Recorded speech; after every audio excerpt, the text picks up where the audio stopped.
Stasiun Batu Taba, kesunyian yang mendunia.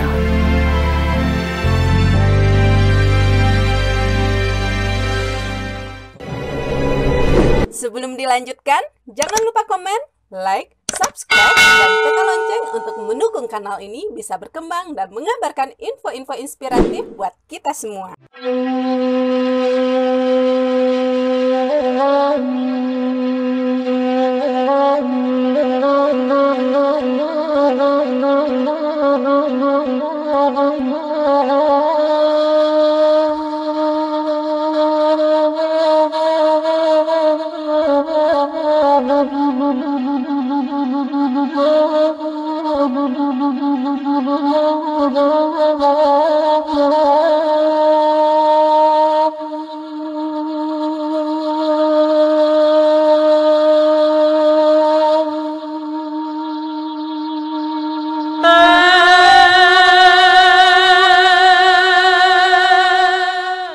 Saya Khairul Jasmi. Suatu ketika saya melihat anak laki-laki. Mereka sedang main air dalam baskom di sudut rumah di depan stasiun Batu Taba, Tapian Danau Singkarak, Selasa 16 September 2022. Lalu ada dua remaja tanggung sedang duduk di atas motor yang diparkir terpaut beberapa meter dari sana. Di depan keempat orang ini berdiri dalam diam sebuah stasiun kereta api zaman lampau. Itulah stasiun Batu Taba atau SBT yang sedang kesepian di tengah terik matahari.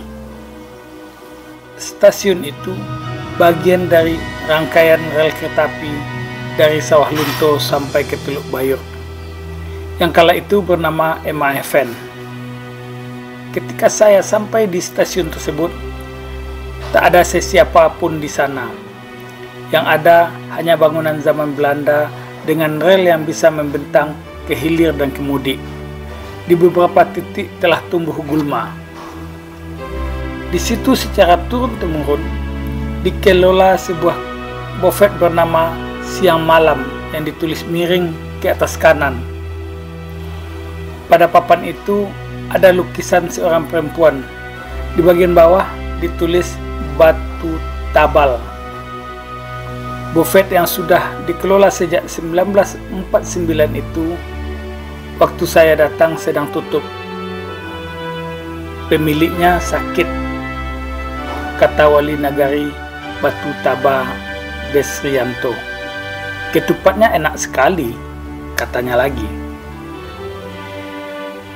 Stasiun Batu Taba yang terletak pada ketinggian 370 meter dari permukaan laut itu, namanya ditulis pada sebuah papan yang melekat ke dinding di atas sebuah pintu yang tertutup di stasiun kecil tersebut. Ada nama yang lebih baru, ditaruh di atas koridor yang dibuat PT KAI. Di bawahnya ada meja dan bangku panjang yang diletakkan pemilik buffet di sana. Pada tahun 1949 yang dibidik Thomas van der Borch, terlihat sebuah rangkaian kereta sedang berhenti, ditarik oleh lokomotif SSS 105. Terlihat 3 orang tentara Belanda di sana dan 2 orang petugas. Ini kalau benar tahun 1949, maka tentulah di zaman agresi militer 2.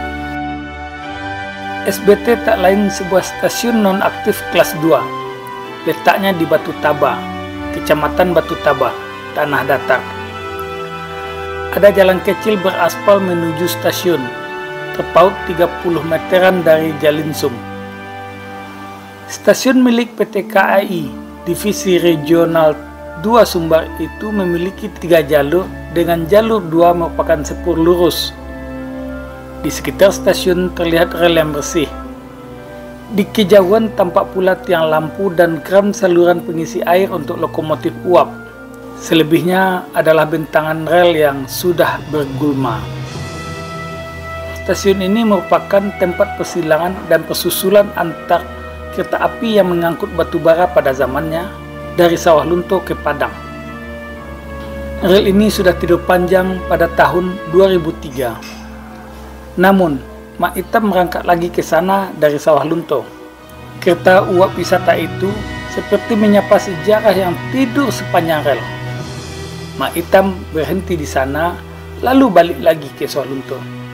Peristiwa ini terjadi pada tahun 2014.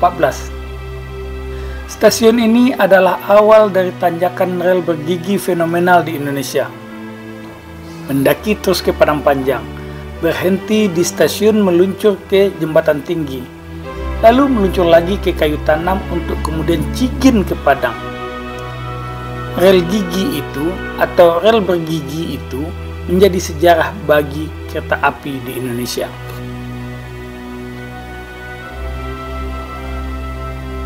Orang-orang penting dari Pusat Warisan Dunia atau WHC dari Organisasi Pendidikan, Ilmu Pengetahuan dan Kebudayaan PBB atau UNESCO sudah tiba di Baku, ibu kota Azerbaijan. Inilah kota paling rendah di dunia, 28 meter di bawah permukaan laut. Hadir di sana seperti sedang berada dalam sebuah lukisan kuno. Kota dengan kanal yang rancak, di sisinya ada jalan berlantai batu-batu tua, merapat ke pagar di tepi sungai, meja-meja segi empat dan kursi dua-dua, tersusun sangat rapi.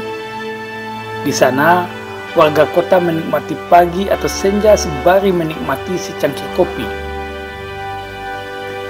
Diberi nama Baku, berarti angin kencang. Di sini, angin selalu berhembus membawa kabar dari Laut Kaspia. Baku memang kota pantai. Laut Kaspia adalah laut sekaligus danau. Inilah danau terluas di dunia. Luasnya 371.000 km persegi. Berada di tengah daratan. Tak terhubung dengan laut sesungguhnya. Di tepian danau yang laut itu ada sejumlah negara lain. Iran di sisi selatan, Turkmenistan di timur, Azerbaijan di barat, dan Kazakhstan serta Rusia di sisi utaranya. Di kota itulah diputuskan Sawah Lunto sebagai warisan dunia pada tanggal 30 Juni hingga 10 Juli 2019. Lalu meluncurlah berita, kota Sawah Lunto resmi masuk daftar situs warisan dunia UNESCO dalam pergelaran sesi ke-43 pertemuan Komite Warisan Dunia. Peristiwa ini terjadi pada Sabtu 6 Juli 2019 di kota Baku, Azerbaijan. Tapi itu saja tidak cukup sebagai warisan dunia. Maka kemudian mestilah dimasukkan jalur rel kereta api dari Tambang Ombilin Sawah Lunto ke Padang. Titik penting di jalur rel itu Stasiun Batu Taba, Padang Panjang, Jembatan Tinggi Lembah Anai, dan Stasiun Kayu Tanam, serta semua bentangan relnya. Karena tidak cukup Sawah Lunto, maka kemudian ada outstanding value. Maka masuklah bentangan rel sampai ke Padang dan semua stasiun yang ada di sepanjang rel kereta api itu. Tapi tidak masuk jalan kereta ke Bukit Tinggi terus ke Payakumbuh, kata Kepala Dinas Pariwisata Sumatera Barat, Nofrial, pada Singgalang ketika itu. Menurut dia, stakeholder warisan dunia di Sumbar itu adalah pemerintah pusat, pemerintah daerah. Pemerintah daerah ini terdiri dari Kabupaten Sawah Lunto, Kabupaten Solok, Kabupaten Tanah Datar, Kabupaten Padang Pariaman, Kota Padang, dan Padang Panjang. Sudah dilihat ke sini oleh orang UNESCO, kata Wali Nagari Batu Taba, Desrianto. Ia kemudian menjelaskan betapa hebatnya stasiun itu, sebab dari sanalah biasanya lokomotif kereta api ditukar untuk membawa batu bara ke Padang. Jalur Batu Taba ke Padang Panjang merupakan lintasan pegunungan yang memiliki gradien terekstrim pada segmen yaitu 70 per mil. Tak ada cara lain, mesti memakai rel gigi dan lokomotif khusus. Jalur kereta api Padang Panjang Sawah Lunto dibangun pada 1887 sampai 1896. Lubuk Alung Padang Panjang tuntas pada 1 Juli 1891. Dari Padang Panjang bersimpang jalan ke Fordekok 1 November 1891. Pada 1 Juli 1892, segmen Padang Panjang Solo selesai dibangun.